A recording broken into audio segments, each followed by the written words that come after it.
Hello everyone! Today I'm gonna show you one of the most beautiful games in chess history, and although the game itself is pretty great, one move in particular got it the title, the American Beauty. And before I show you the game, I would just like to say a couple of words about the players. So, the player with the white pieces is Stepan Levitsky. Levitsky was a strong Russian chess master. He won a couple of tournaments, and in 1911 he won a very strong tournament, the Russian Championship. So he was a Russian national champion. And Frank Marshall is, well, most of you know him for his Marshall attack, a variation in the Ruy Lopez. But he was actually a very strong player. He was a United States champion from 1909 to 1936, so he held the title for 27 years. And yeah, Levitsky also was known for introducing the Levitsky attack, the d4, d5, bishop to g5 move. But today Levitsky is probably most known in the world for losing this game against Frank Marshall. So, okay, let's see the game. Levitsky is white and Frank Marshall is black. So we have d4, e6, e4, d5.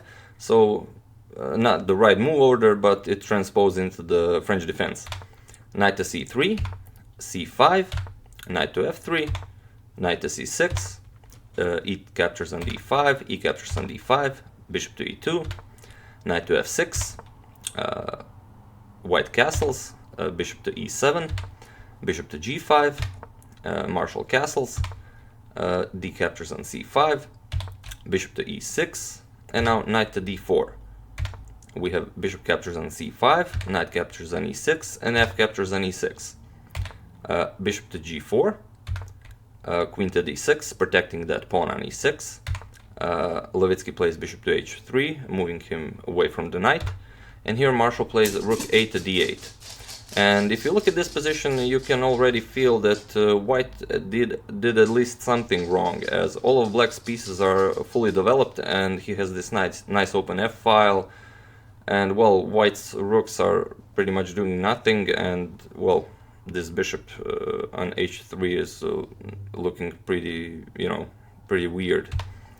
So white plays queen to d2, connecting his rooks, bishop to b4, pinning the knight. And here Levitsky captures the knight. Not the best of moves, but, well, he didn't really like the idea of Marshall going knight to e4.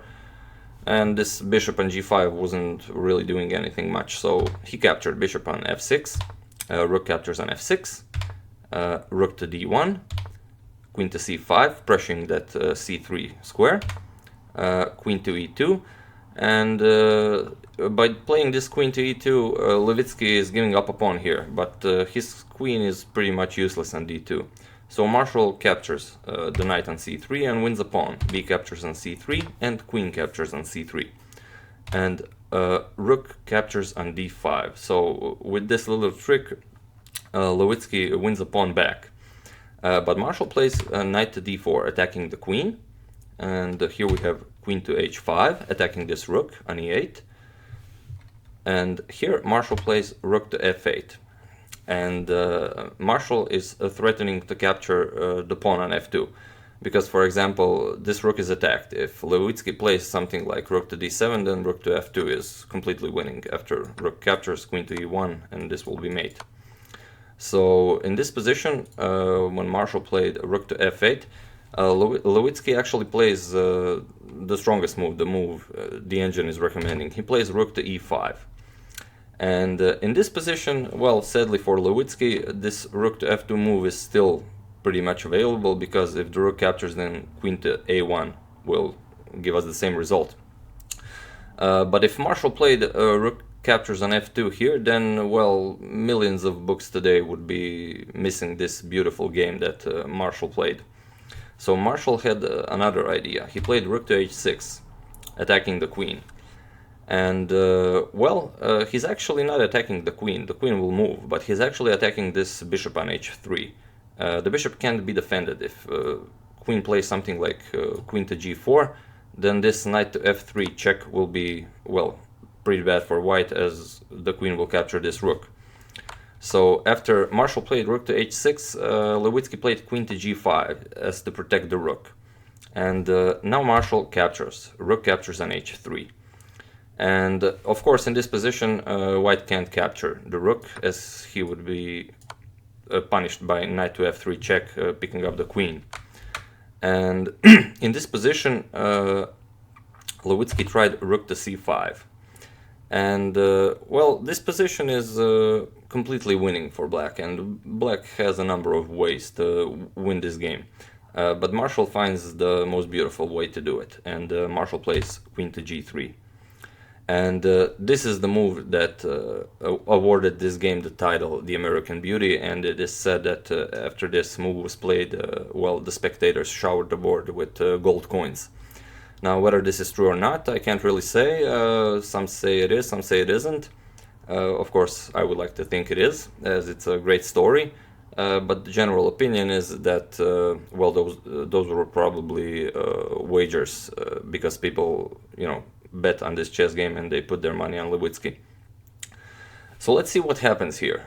Obviously, White can capture the queen with the f-pawn, he can capture the queen with the h-pawn, and he can capture the queen with his queen. So let's see what happens if he plays f captures on g3.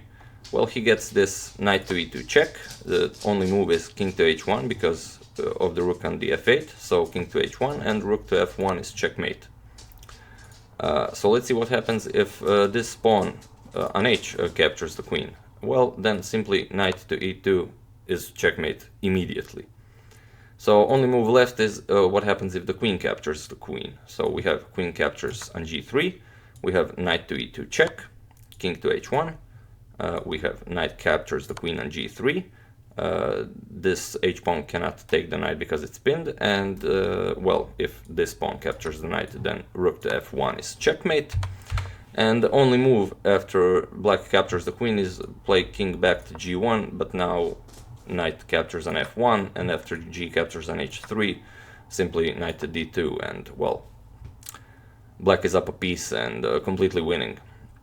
So after queen to g3, Levitsky resigned, and it was all over. And well, there it is for you to see, the American Beauty. I really hope you enjoyed this game, and especially this move. And as usual, you can check out 2 of my previous videos here. And I would just like to say for the end of this video, tomorrow I will be having my chess quiz. I hope most of you will be able to participate, and later today I will post a video with you know, some more detailed rules, and I've chosen a chess set which will be awarded to the winner, so I will show the chess set as well. So until then, thank you all for watching, thank you for your time, and feel free to comment on this game, and I'll see you soon.